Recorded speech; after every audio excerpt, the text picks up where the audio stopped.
Maraming salamat ha. Naibalik na yung pitaka ko. 10,000 na lang to. 50 mil lang laman ito ha. Kanina parang napansin ko may binulsa ka eh. Wala. Hindi totoo yan, ha? Gumagawa ka ng kwento, ha? Ano gumagawa ng kwento? Sino naman itong mga kasama mo? Sila ho mga kaibigan ko. Marami na kaming mga laban na pinagdaanan. Masaya kami ngayong tanggol at andito ka. Maibibigay na namin sa iyo ang lahat-lahat tanggol. Hindi ko alam kung matatanggap ko ang inaalok na. Hindi ko alam kung handa na ako maging Montenegro bago pa sa akin ang lahat ng to. Dugong Montenegro ang nananalaytay sa iyong mga ugat. Hindi mo may tatanggi o may pagkakailan ang iyong tunay na pagkatao. Napakahabang panahon na naiwalay ako sa inyo. Hindi ko alam kung paano ako makikisama sa pamilya niyo. Huwag ka mag-alala. Tutulungan pa namin ni Lolo mo makaon ulit. Pangako ito bilang isang ama. Tinago ni Olga ang labi ni Monique dito. I gave her a final resting place here. Huwag mo sisihin ang sarili mo. Alam kong minahal mo rin siya. Don't worry. I'm sure. Matatahimik na ang kaluluwa ni Monique dahil nandito ka na. Sabi ko na eh, modus to, no? Magkakasabot kayong lahat, no? O, hindi, ha? Modus! Tumawag tayo ng polis para makulong tong polis. Sige!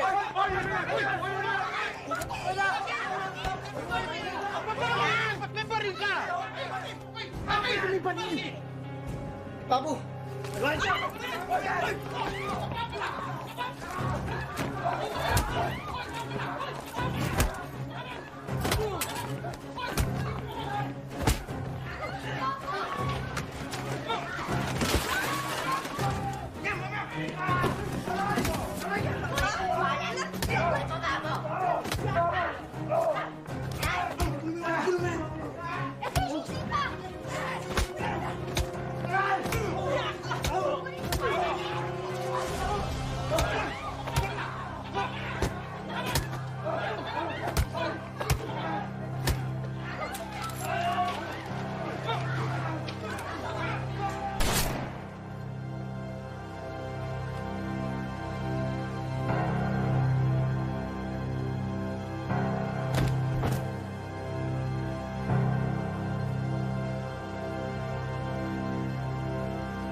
Takbo na! Takbo!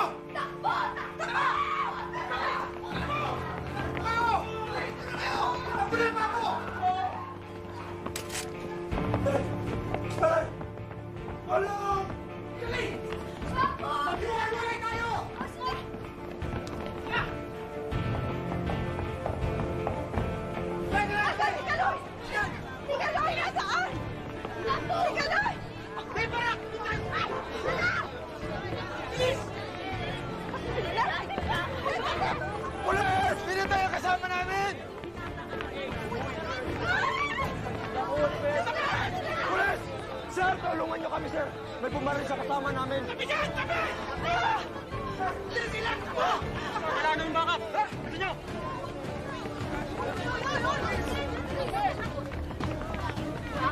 Alam niyo yung gagawin ha? Dating gawin. Kaloy, ingatan mo si Bunso.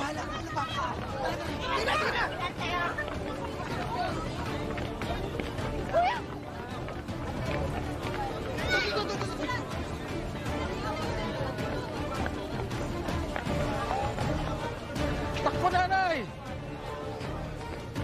May mga polis! Dito, tayo! Tara doon! Dumiretso sila! Hanapin natin si Brian at saka si Claudia. Oo, Nay. Bilisan natin. Dali!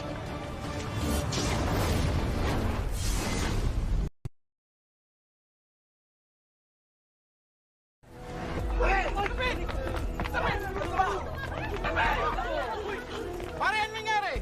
Hinahabol kami ng parak. Dito kayo dumaan, dali! Tara, dito! Saan nagpunta? Doon po!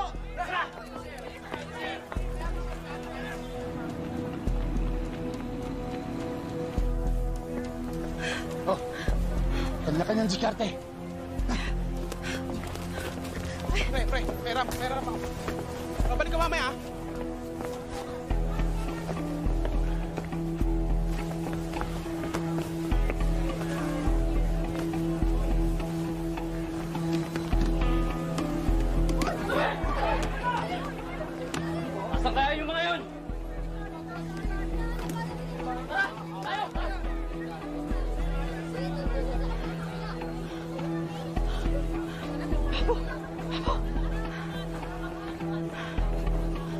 Ate, kuya, babalik ako sila nanay. Sige.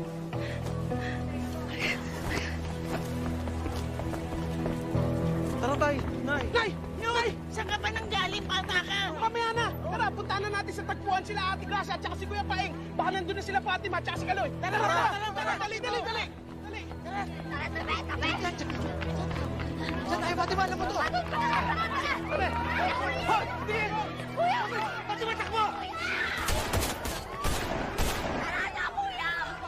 Tumago ka dyan! Kuya, tara na! Tara na!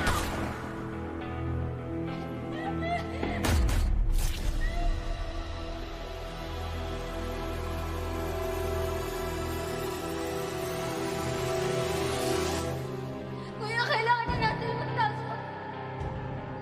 Kailangan na natin magtago. Sana lang. Kuya. Kuya. Kuya, may tama ka. Hindi, kuya. Fatima, wala to! Tara na! Tara na!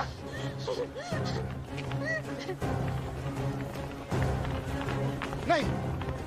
Saan na sina Kaloy at Bunso? Akala ko ba kasama nyo na? Baka una-una sila sa tagpuan. Tara!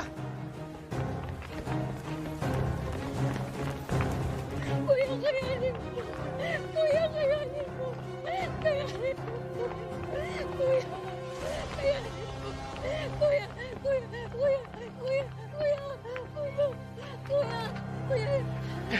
Kuya. Kayanin mo. Kayanin mo. Okay lang ako. Wala ako. Huwag ka umiyak. Magtago ka na. Hindi kita iiwan. Hindi kita iiwan. Fatima, Hindi, tulong! Tulong! Tulong! okay lang ako. Hindi kita iiwan, kuya! Lumabay ka! Lumabay ka!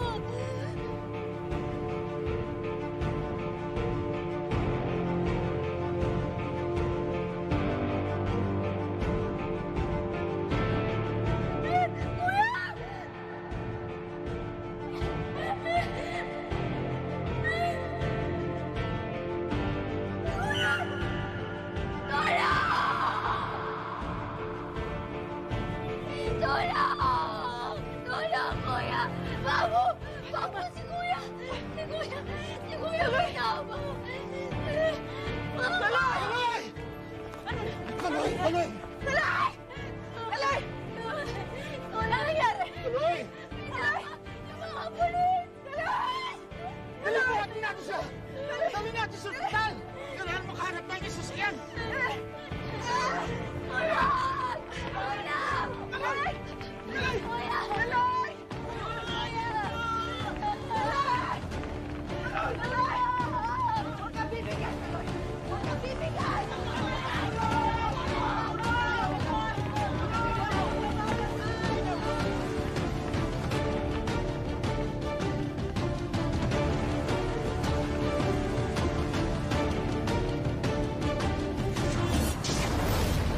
Di angkop sa mga bata. Mawalang galang na po. Bilang mga kaibigan po ni Tanggol, mapapadalas yun na po kaming makikita dito. Ano po ba ang itatawag namin sa inyo? Lolo Julio po ba? Don Julio. Don Julio, masaya po kami na nakasama ni Tanggol ang tunay niyang ama at lolo niya. Oo nga ho eh. Sa katunayan yan, matagal niya lang hinahangad na mahalin siya ng mga magulang niya. Kaya nga po, pinagbutihan ni Tanggol ng negosyo para yumaman dahil naisip niya na ito lang ang tanging paraan para mahalin siya ng pamilya niya. Negosyo? Ano bang negosyo na Tanggol? Nagbebenta po siya ng mga mahaling sasakyan. At isa po siya sa may-ari ng pasugalan. Siya na po ang namamahala ng dating negosyo ng mga kabalyero. Negosyo ng mga kabalyero? Opo. Mula na mamatay mga kabalyero, si Tanggol na po ang namahala ng mga ito. Ang ibig mo na sabihin, nagbebenta ng droga si Tanggol?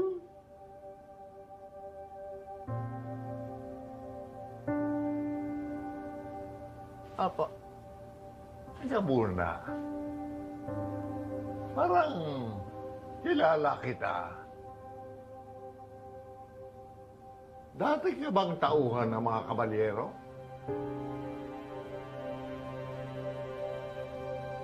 Tama po kayo. Pero ngayon nakitanggol na po ang katapatan ko. Dahil kinukup niya po ako mula na mamatay mga kabalyero. Iba rin ang puso ni Tanggol. Kahit nakalaban niya ako, nakita pa rin niya ang kabutihan ng pagkatao ko. Kaya kampante ho ako na matatanggap niya si Ramon bilang ama niya.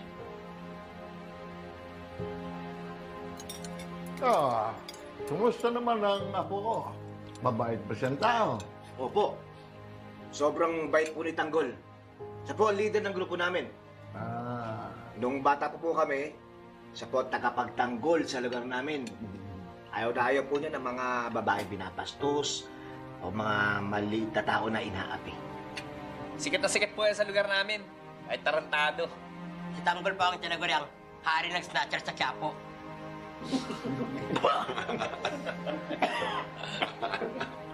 Ano? Pero ngayon po, mga businessman na po kami. Mabait na tao po ang apo niyo. Madiskarte at grabe mag-isip. Kaya sigurado ako may pagmamalaki niyo siya bilang apo. Good. Very good. Talagang nagmana siya sa akin at sa kanya ama. Talagang isa siyang tunay na Montenegro. Sige, go ahead. Sige, kain na kayo. Kain kayo.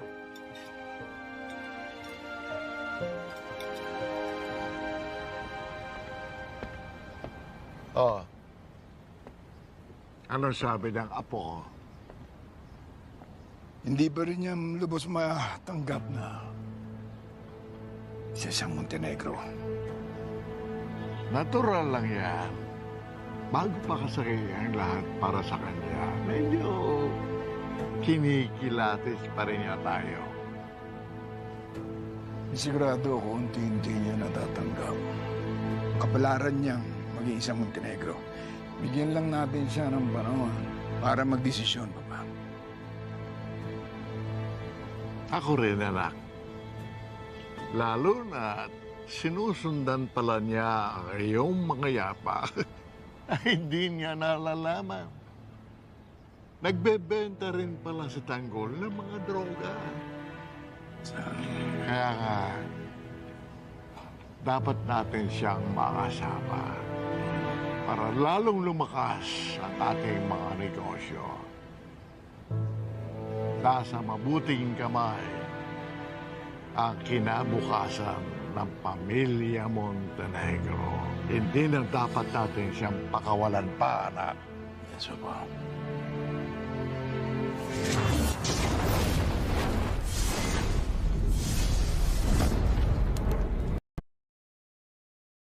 Hanep, no? Napakaswerte talaga ni Tanggol. Napakarangyang buhay pala talaga yung naghihintay sa kanya. Pero sa tingin nyo, sasama pa kaya tayo ni Tanggol? Pag kinuha na siya ng lolo at tatay niya? Huwag kayong mag-alala. Hindi tayo iiwan nun. Kailan ba tayo iniwan ni Tanggol? Paano sina Boss Divina? Kakailanganin pa ni Tanggol si Boss Divina. Malaking bahagi siya ng negosyo natin eh. Oo nga. Malaki pa ang kapital natin. May 2 pa tayong diamante. Pampalago ng negosyo.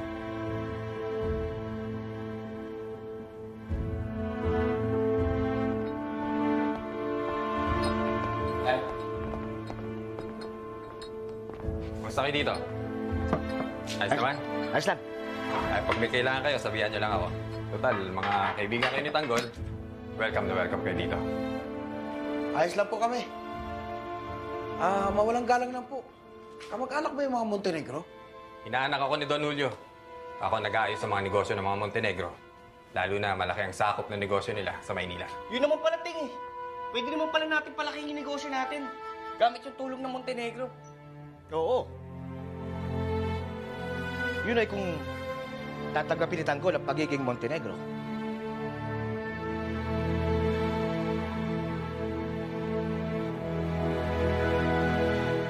Okay, paano? Maiwan ko muna kayo. Uminom lang kayo. Salamat. Sige. Tara!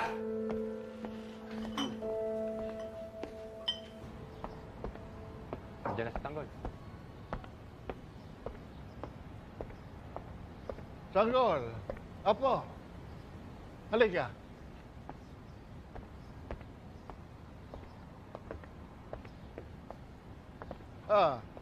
Kumusta ka, Tanggol? Ayos naman po. Maraming salamat, Binigyan mo ng maayos na lugar si Mocha. Pero, kinakailangan natin i-break siya sa mga magulang niya. It's the least I can do.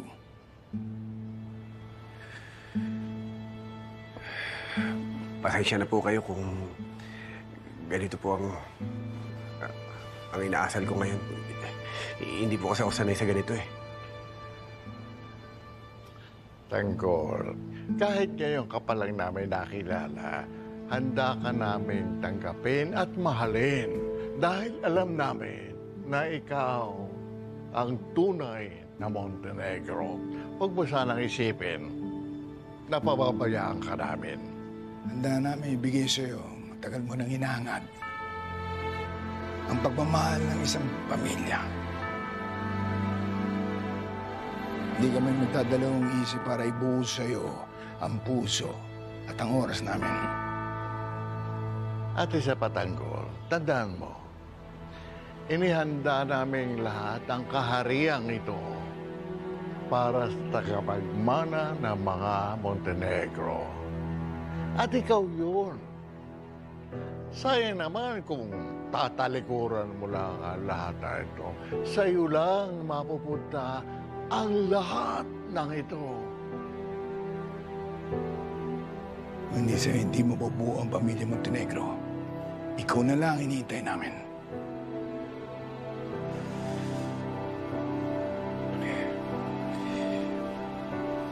Alam ko po, marami akong dapat matutunan sa inyo, pero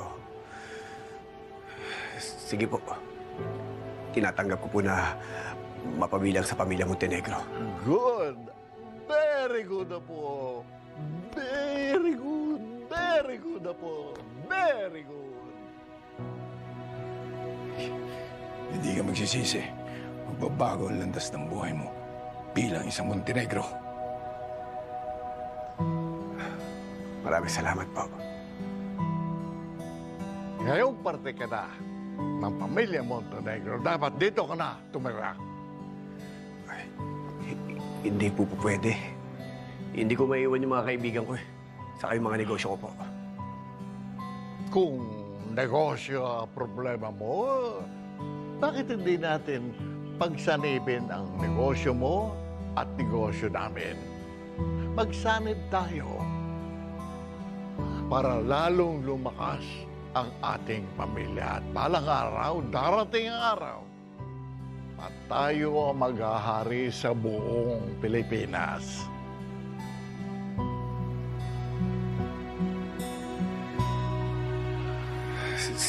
Sige po. Maganda po yung naiisip nyo. Kung yun po ang desisyon nyo, pumapayag po ako. Ngayong buo na ang pamilya Montenegro. Dapat ipagdiwang natin ito. Dapat ipakilala kita sa aking mga kasosyo at sa aking mga makapangyarihang kaibigan. Huwag na po. Ayos na po kung nahihiya po ako baka. Bakit mahihiya?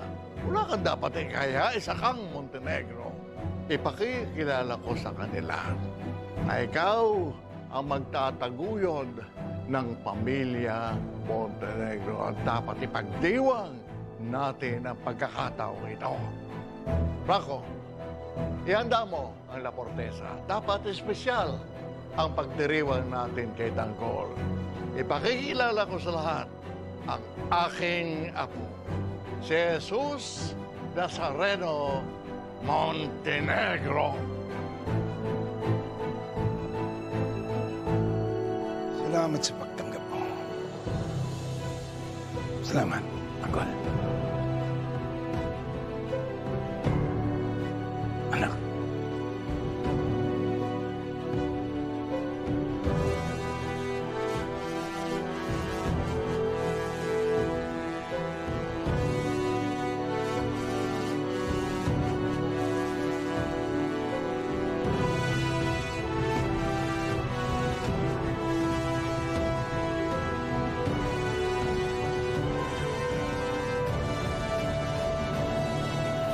Bakit kami dalang baril, Maki? Napapak ang kuya mo nagdal sa baril niya!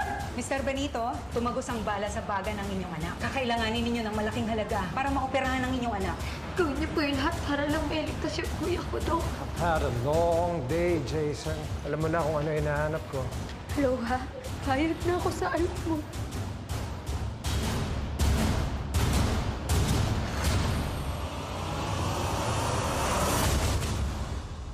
O, Tanggol, tanggap mo na ba na isa ka ng Montenegro? Wala naman po ako magagawa eh. Dugo nila ang nananalay sa buong katawan ko. Matutuwa ang ating mga kaibigan pag nakilala nila ang tunay kong apo. Lalo na mga Guerrero. It's just another boring party with boring rich people. Alis na ako. Gilito, pupunta tayong lahat, gusto mo man o hindi. Iniimbitahan tayo ng tatay ko at ng lolo ko sa isang malaking okasyon. Pupunta mamaya ang kanilang mga business partner at ang kanilang mga kaibigan. Yung ba ito yung sasakyang gumit-git sa atin? Ito yung kulay nun. Ito rin yung plate number. Turuan mo ng leksyon yan, Jason. Lalaking mga tao po pala ang bisita nyo ngayon. Gusto ko na rin nila makilala